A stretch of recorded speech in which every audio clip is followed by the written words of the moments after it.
Good morning and welcome to the next chapter of Qualified by God. This chapter is after I'm in my own place. So I leave the shelter. I have my own place.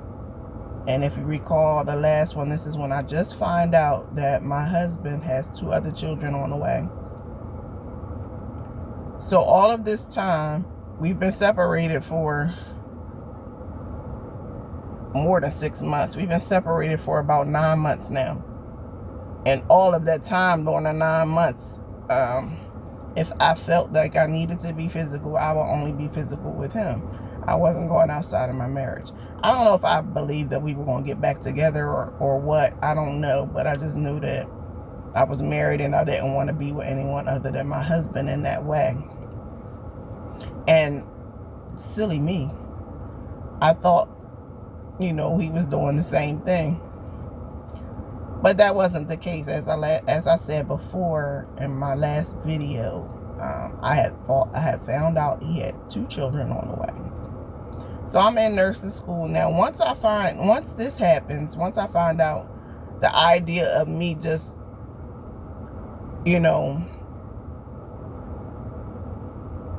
only being with my husband goes out the window. I'm not spiritually grounded to the point where I'm following any of that at this point in my life. Even though I was going to church for a while, and then I stopped once we separated and all of that for a lot of different reasons. And it really it don't pay to really go into the reasons why I stopped going to church. But then again, maybe I could touch on it because it's very important and it could help someone. I stopped going to church because a rumor had started that the reason why we separated, the reason why we weren't together, is because I stepped outside of the marriage. So now listen. Now, this is the crazy part. I'm not even going to have to defend it, but I don't know this at the time. In 6 more months, 6 to 8 more months, I'm not going to have to defend it. Less than a year, 2 kids going to be born. But what you go through when people looking at you like and it's people that didn't even matter. And then a few people that do matter came to me and was like, we ain't believe that. But the fact that it could be started hurt me so much. I couldn't believe that I could be lied on like this. But you got to remember, somebody started it. And then that person probably told people who wouldn't think they would lie about something like that. And then they, being hurt and trying to defend their son, shared the same thing. And you know what I mean? And I can understand how it happened. So this is why God gives us a way to deal with things. What should have transpired, and this is a teaching moment, and I'm not a teacher, a pastor, a minister, none of that, but this is a teaching moment because I understand how it should have gone. And my life may have been different because of it. If it had gone this way, as soon as the rumor got brought to a person, that would have meant adultery. You're supposed to go to your person. If we're all Christians and you find out another Christian is supposedly in adultery, you're supposed to go to that person and have a discussion with them. Had they had a discussion with me, they would have realized that it was untrue and it could have not went no further. But then say like they tried to have a conversation with me and I ain't want to talk to nobody about nothing. Then you're supposed to go to someone else and have them be a witness. So then it would have been them and probably somebody above everybody and then me. And then we would have had a discussion and it would have came out that it wasn't true. It could have been squashed. Nobody did any of this. I didn't talk to anybody because as I could have went to people. and said, listen, this is being said about me. It's not true. I don't know where it's coming from. And we could have had a discussion about it, and it could have just ended. Even though it's out there, the correction could have came forth. I could have dealt with it. I wouldn't have harbored any unforgiveness and bitterness all them years. I mean, for a long time I did, because I couldn't believe it. I was the fool. I pity the fool. I was the fool around here for 9 months, not going outside my marriage while my husband was. And now I'm being labeled as an adulterer. It's funny now, but it wasn't funny then. So if we handle things differently within the church, then people won't be getting hurt inside the church and leaving. Because my church family was great. It was a beautiful church to be in. But I felt because it really was, it was my church, but before it was my church, it was my husband's family church too. So his mom was there, his brother was there, he was there, like, you know what I mean? So I felt like I had to leave because it was their church. But it was a wonderful church. It was beautiful. And if we would have handled that differently, I know beyond a shadow of a doubt, the trajectory of my life would have been different. I know it. But teaching moment, that didn't happen. But I felt like, I wasn't going to say that again, but that needed to be said. So after, I'm going back, after I leave the church and all, I'm in school 6 months in. The enemy know how to set you up, man. Listen, he sets you up, but at the same time, God protects you too, because at this point in time, I had fallen out with my family. So my dad and I weren't close. We weren't in a relationship. My sister and I were. I was hurt based on the decision that she made at the time, so I wasn't really around her. I cut myself off from her. So I all I had was my husband's family, and now we separated. So I don't have them. Not that I don't think, like, his brother loved me and still love me to this day, but I just felt like I couldn't go to him. That was his brother. Probably wrong, because his brother loved me. My brother, because he's still my brother. He loves me. So but the enemy make you think all of this stuff. He make you believe things that aren't even true, and then you begin to move based off of this fallacy. So I decide, okay, I'm out here on my own. What God did do is I became friends with a young lady, and her mother didn't go to church or nothing, but she mothered me. I can't explain it, but what I needed to get through, what I needed to get through, her mother did for me. So spiritually, I didn't have a covering, but my basic needs of feeling like, you need to feel love, affirmation, protection. You need food. Like my girlfriend in nursing school, her dude was our dude. He didn't even know it, because the money he gave her, she shared with me most of the time. She was at the mall, I was at the mall. We ate, like, I always had, like, God always provided somebody in my life. I always ate, I always had food. Like I said, her mother at that particular time kind of became a mother figure in my life. And although it wasn't a spiritual covering, it was a covering. Sometimes you just need protection. You need somebody in your corner. She was definitely in my corner. And so they said, when they say God places the lonely in families, he does. He does. Because her family became my family for that short period of time. to get me through what I needed to get through. Once I got out of nursing school, I started working. And then I met my job my first real job outside of nursing school. Because as soon as I graduated nursing school, the first time I took my boards, I actually failed. So I worked at a place for a year. They paid me a low base salary as a nurse while I studied again and retook the boards to pass. But I don't consider, I mean, that was my first nursing job per se, but I wasn't even that was my first, what is it called, graduate nursing job. But after I took my boards, my first real job was actually at the prison. And at the prison, I came in contact with women who spiritually began to place seeds in my life. Two, in particular, because at first, when I first got there, I worked during the day, so it was Miss Sheila.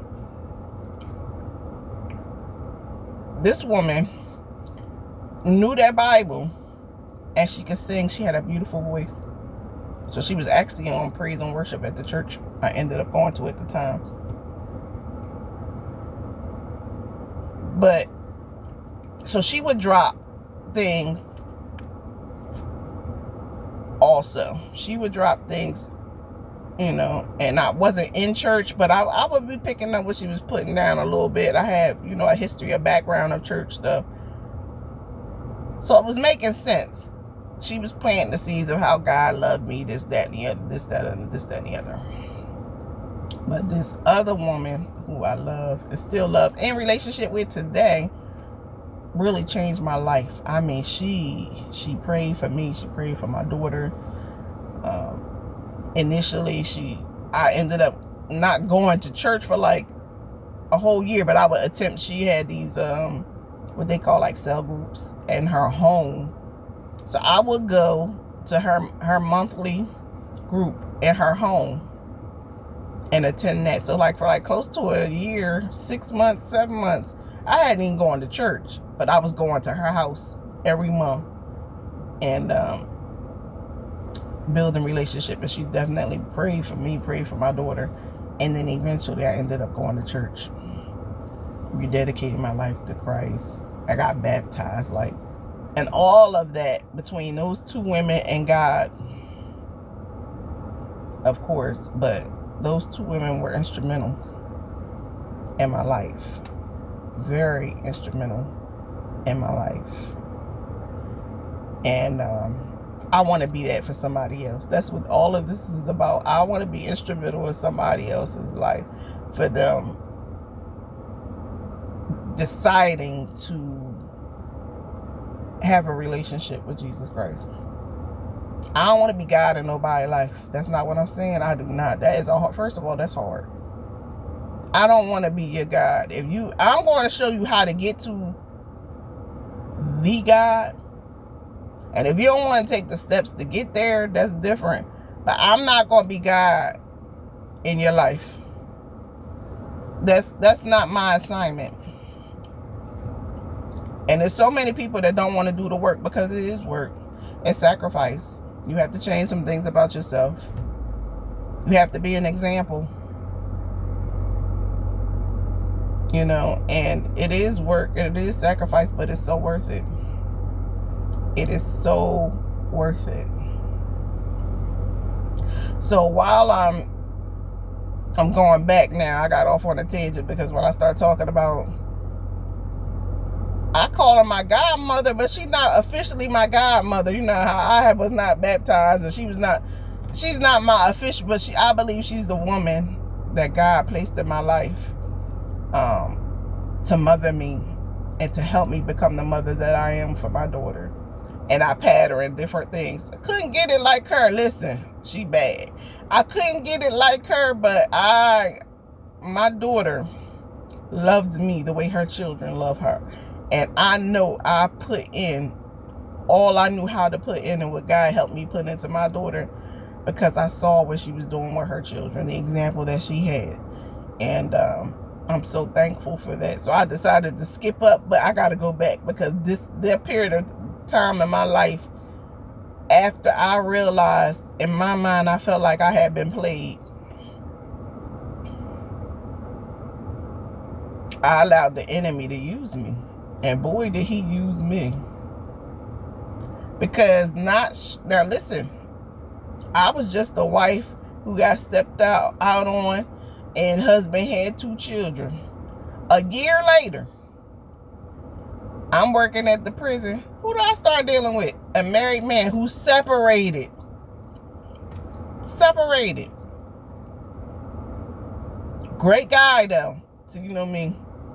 Great guy. But he's separated, so I was wrong. I was out of order.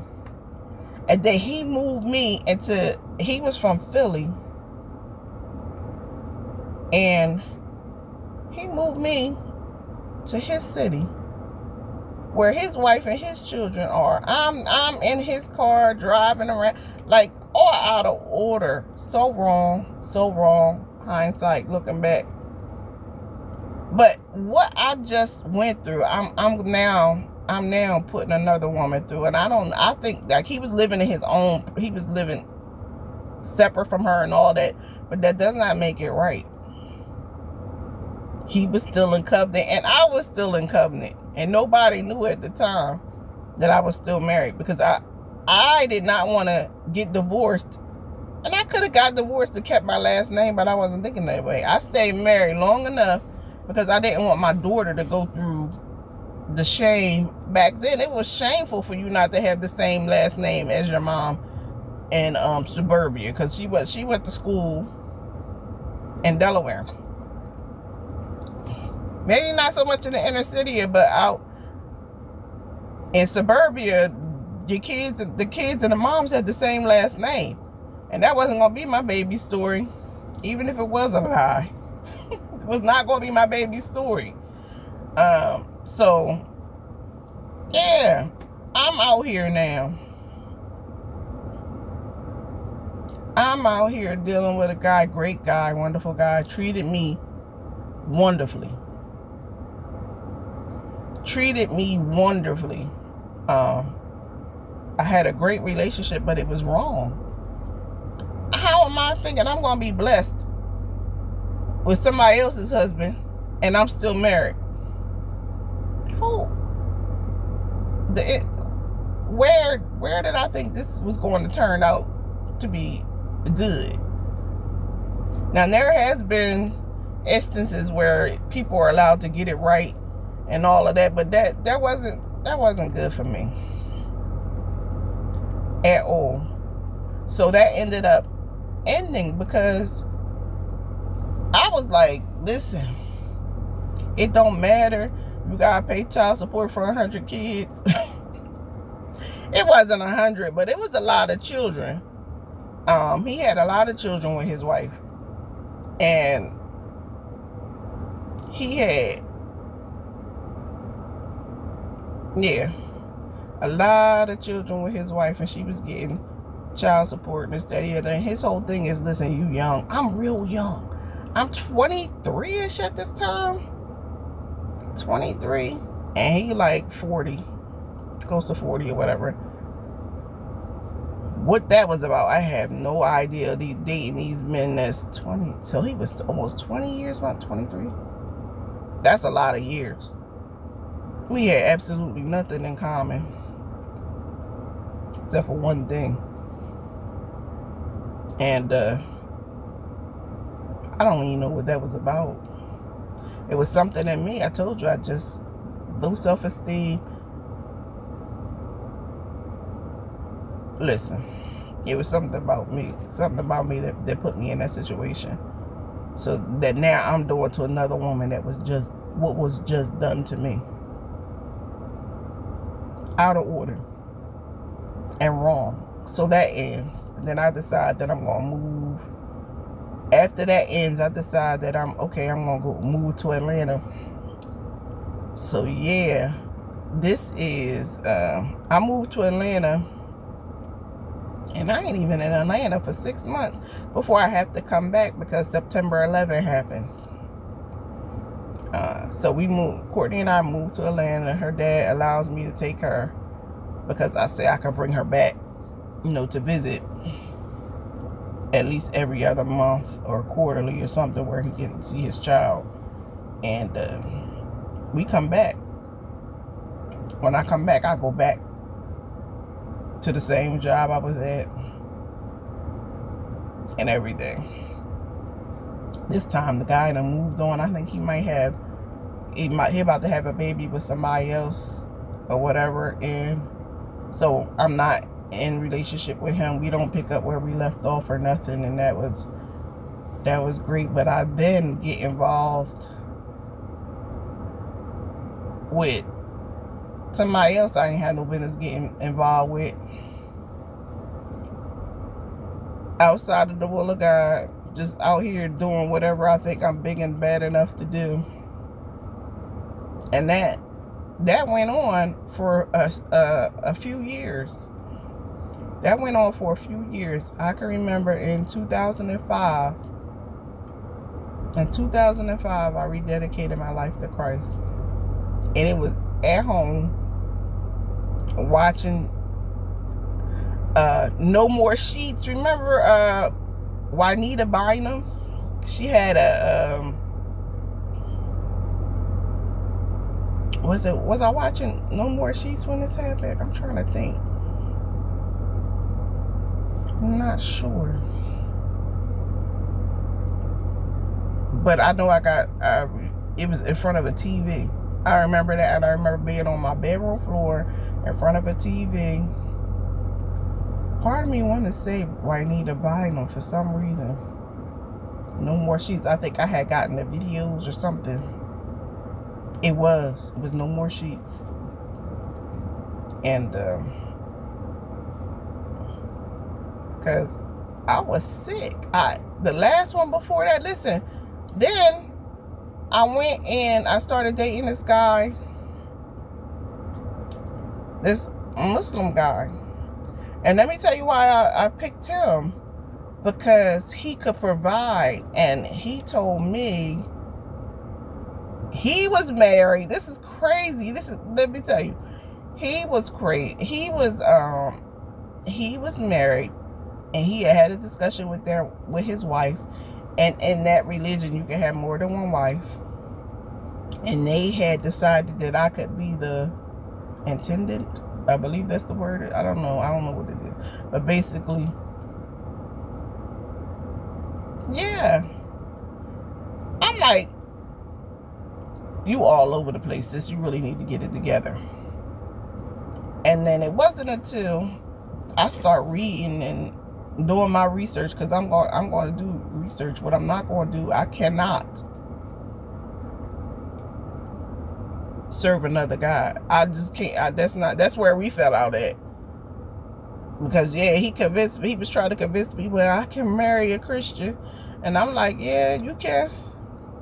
You might be able to marry a Christian, but we won't even be able to pray together, because I'm not praying like this. I already knew that my hang up wasn't even covering, because I'm all good with modesty. It's just some clothes and a covering.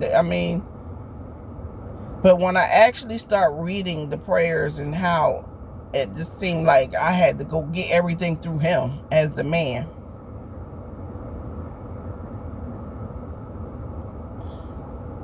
That wasn't for me, and I couldn't do it. So that's why we fell out.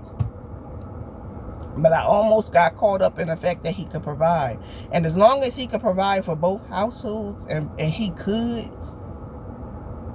really could, and the discipline that he had in his life, I was attracted to that as well. But there are disciplined men in Christianity, but the devil would have you believe that the only way you're going to find a disciplined man is if he in a different religion. That's not the truth.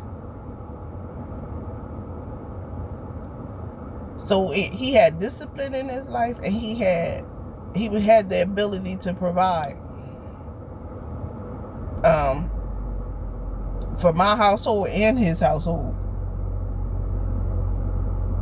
I think my car went out and he had gave me a car, like just different things, and I'm like, well, shoot, maybe this is it, because Nothing else ain't working. I'm like shooting at things in the dark, trying to find out what's going to work. I ain't picked up the Bible yet, but I'm just trying to figure it out on my own. If I only knew. If I only knew. And y'all know, I'm real comfortable. I ain't too comfortable because I get real comfortable at home, if you know what I'm talking about. But I just got real comfortable on here. That is hilarious. Y'all like family, huh? Y'all like family? Oh, y'all really like family? But listen, when you're not rooted and grounded in the things of God, you will try anything. How about trying Jesus? Try Jesus. Man, I was trying everything out of my place of hurt, out of my place of disappointment, betrayal, anger, bitterness. I was trying everything. How about trying Jesus? Listen, I've been out here long enough today. Go home and spend some time with my husband today before I gotta go back into work tonight. I had a night off last night. It was great to be home in my own bed. It really was. It was great. But just know our past does not disqualify us. We are qualified.